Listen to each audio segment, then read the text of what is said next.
morning students, myself Rajeshwari Devi Rathore, assistant professor in department of history. आज हम लेंगे मुस्लिम league. तो पहले हम ले रहे हैं मुस्लिम लीग की स्थापना। अलीगढ़ आंदोलन ने जिस बौद्धिक जागरूकता का विस्तार किया, उससे मुसलमानों को अपनी पहचान स्थापित करने में बड़ी सहायता मिली। इसी जागरूकता से आगे चलकर उन्हें राजनीतिक रूप में संगठित होने का अवसर प्राप्त हुआ। साधारणतः ब्रिटिश अधिकारी वर्ग भारतीय जनता की धार्मिक परंपराओं में हस्तक्षेप के विरुद्ध थे, परंतु 1870 के उपरांत जब ब्रिटिश सरकार ने अपने अस्तित्व के लिए बांटो और राज्य करो अर्थात डिवाइड एंड रूल की नीति अपना ली, तो ब्रिटिश सरकार हर क्षेत्र में मुसलमानों को तुष्ट करने का प्रयास करने लगी। व्यापार व उद्योग धंधों में मुसलमानों को पर्याप्त अवसर प्राप्त नहीं हो सकते थे, अतः ब्रिटिश सरकार ने इस कमी को राजकीय सेवाओं के माध्यम से दूर करने का प्रयास किया। उन्होंने मुसलमानों को उनकी संख्या के अनुपात में केंद्र तथा राज्यों में सेवाएं प्रदान करने की व्यवस्था की। स्पष्ट था कि इस नीति के पीछे सरकार का प्रमुख उद्देश्य हिंदू और मुसलमानों में वैमनस्य उत्पन्न करना ही था। प्रिंसिपल आर्चबोल्ड के सुझाव पर आगा खान 35 सदस्यों का एक प्रतिनिधि मंडल लेकर वाइस रॉय लॉर्ड मिंटो से 31 अक्टूबर 1906 को शिमला में मिला। मुस्लिम प्रतिनिधि मंडल द्वारा दिए जाने वाले ज्ञापन का मसविदा भी आर्चबोल्ड के द्वारा ही तैयार किया गया था।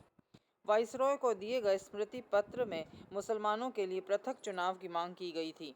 इसके साथ ही हिंदू और मुसलमान समुदायों के समान हितों की और भी ध्यान आकर्षित किया गया और साथ में यह भी सुझाया गया कि यह पृथक निर्वाचन प्रणाली से ही संभव हो सकेगा। अक्टूबर 1906 के मुस्लिम शिष्टमंडल का संगठन उन्हें एक राजनीतिक दल के रूप में परिवर्तित होने की सफल भूमिका थी। 30 दिसंबर 1906 को जब ढाका में मोहम्मडन एजुकेशनल कॉन्फ्रेंस की बैठक हो रही थी, तभी उस अधिवेशन को ढाका के नवाब की अध्यक्षता में अखिल भारतीय मुस्लिम लीग के नाम से घोषित कर दिया गया और 1908 में आगा खान को मुस्लिम लीग का स्थायी अध्यक्ष घोषित कर दिया। अब हम लेंगे मुस्लिम लीग की स्थापना के उद्देश्य। तो पहला था भारतीय मुसलमानों में अंग्रेज़ों के प्रति राजभक्ति की भावना को बढ़ाना तथा यदि सरकार के विचारों के विषय में कोई गलत धारणा पैदा हो तो उसे दूर करना। दूसरा, देश में निवास करने वाले सभी मुसलमानों के हितों की रक्षा करना। तीसरा, मुसलमानों की आकांक्षाओं और आवश्यकताओं को नम्र शब्दों में ब्रिटिश सरकार के सम्मुख रखना। और चौथा, उपरोक्त उद्देश्यों के अलावा कांग्रेस की मांगों को अवरुद्ध करना भी मुस्लिम लीग का एक उद्देश्य था। अब लेंगे हम सांप्रदायिकता को प्रभावित करने वाले तत्व। इसमें पहला, भारतीय सांप्रदायिकता भारतीय अर्थव्यवस्था के औपनिवेशिक स्वरूप के विकसित न होने के कारण उत्प्रेरित थी। आर्थिक अवस्था के पिछड़े होने के कारण मुसलमान अपना किसी प्रकार का विकास नहीं कर सके। उन्हें विकसित हिंदुओं से द्वेष होना स्वाभाविक था। औद्योगिक विकास में भी भारतीय मुसलमान आगे नहीं बढ़ सके। दूसरा था, भारत के विभिन्न धर्मों के विभिन्न समूहों ने भी सांप्रदायिकता को प्रबल बनाने में सहयोग दिया। यहाँ समाज के भिन्न भिन्न वर्गों तथा भिन्न भिन्न धर्मानुयायियों समूहों के संघर्ष पर सांप्रदायिक रंग चढ़ा दिया गया। स्थायी बंदोबस्त से पूर्व बंगाल की अधिकांश जमीन स्थायी मुसलमानों के पास थी और वह उन्हें नवाब से प्राप्त थी, परंतु स्थायी बंदोबस्त के अंतर्गत अमीर हिंदुओं ने अधिकांश जमीन को हथिया ली। इस कारण भी हिंदू और मुसलमानों में वैमनस्य उत्पन्न हो गया। नेक्स्ट था थर्ड, स्थायी बंदोबस्त। स्थायी बंदोबस्त से उत्पन्न जमींदारों ने अपने अस्तित्व के लिए सांप्रदायिकता को प्रोत्साहित किया तथा लॉर्ड कर्जन ने बंगाल का विभाजन करके सांप्रदायिकता को बल दिया। नेक्स्ट था बंगाल में हिंदू मुस्लिम दंगों का भड़क उठना। मई 1906 में मेमन सिंह जिले के ईश्वरगंज में कोमिला और जमालपुर में अप्रैल मई में हिंदू मुस्लिम दंगे आरंभ हो गए। मेमन सिंह में होने वाले दंगों में ग्रामीण तत्व अधिक था। दंगाइयों के लक्ष्य थे हिंदू जमींदार और महाजन, जिन्होंने हिंदू देव मूर्तियों के रख रखाव के लिए ईश्वर व्रती नाम का चंदा मुस्लिम किसानों से वसूल करना आरंभ कर दिया। परिणामतः दबे तबके के मुसलमानों ने हिंदू जमींदारों को लूटना आरंभ कर दिया। उन्होंने ऋण पत्र फाड़ डाले। इससे दोनों संप्रदायों में वैमनस्य बढ़ता चला गया। नेक्स्ट था मुल्ला मौलवियों का मुस्लिम संप्रदाय पर प्रभाव। अधिकांश मुसलमान अशिक्षित थे और वे मुल्ला मौलवियों के बहकावे में शीघ्रता से आ जाते थे। जब पूर्वी बंगाल में हिंदू मुसलमानों में दंगे हो रहे थे, तब मौलवियों ने अफवाह फैला दी कि अंग्रेज ढाका के नवाब सलीमुल्लाह को राज सौंप कर जा रहे हैं। कई मौलवियों ने तो सलीम उल्लाह को मसीहा तक बता दिया था और लीग की स्थापना में ढाका के नवाब का प्रमुख हाथ था। इस कारण हिंदू विरोधी भावना मुसलमानों में जोर पकड़ने लगी। नेक्स्ट पॉइंट था मॉर्ले मिंटो सुधार कानून। जब 1909 में मॉर्ले मिंटो सुधार कानून बन गया और मुसलमानों को चुनाव में उनकी संख्या के अनुपात से भी अधिक अनुपात मिल गया, तो मुसलमान ब्रिटिश सरकार के परम भक्त बन गए। उस पर उन्हें अटूट विश्वास हो गया। जब स्वदेशी आंदोलन चल रहा था, तो ब्रिटिश अधिकारियों ने मुसलमानों को भड़काना आरंभ कर दिया कि इस आंदोलन से उनकी रोजी रोटी पर बुरा असर पड़ रहा है। हिंदू दुकानदारों द्वारा दुकानें बंद करने व विदेशी वस्त्र की होली मनाने से उनकी दैनिक मजदूरी पर असर पड़ रहा है। परिणामतः अशिक्षित मुसलमान स्वदेशी आंदोलन और हिंदू धर्म समुदाय के विरोधी हो गए। नेक्स्ट पॉइंट था हिंदू महासभा की स्थापना। जब मुसलमानों में धार्मिक उन्माद बढ़ रहा था, तो हिंदुओं ने भी अपने को संगठित बनाने का प्रयास किया। परिणामतः 1907 में ही हिंदू महासभा अस्तित्व में आई। हिंदू महासभा की बढ़ती हुई पुनरुत्थानवादी गतिविधियों ने मुसलमानों के दिलों में विभिन्न आशंकाएं उत्पन्न कर दी। इस कारण सांप्रदायिक दंगे अधिक होने लगे।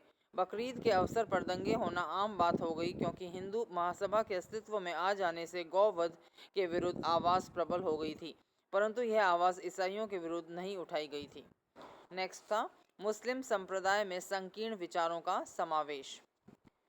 मुस्लिम लीग की स्थापना से हिंदू मुस्लिम सांप्रदायिकता दिनों दिन उग्र होने लगी।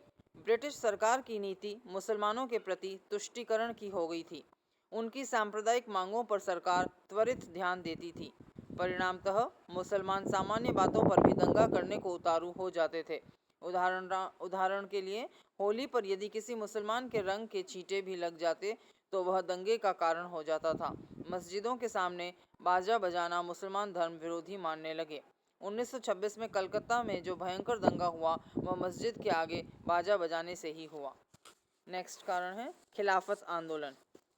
जिस आंदोलन को महात्मा गांधी ने राष्ट्रीय आंदोलन समझा था, वह पूर्णतः धार्मिक सिद्ध हुआ। 1919 के प्रारंभ के महीनों में भारतीय मुसलमान प्रथम विश्व युद्ध में टर्की के परास्त हो जाने, खलीफा का पद समाप्त करने पर उद्वेलित हो उठे, और इसके पीछे उनकी धार्मिक भावना ही थी।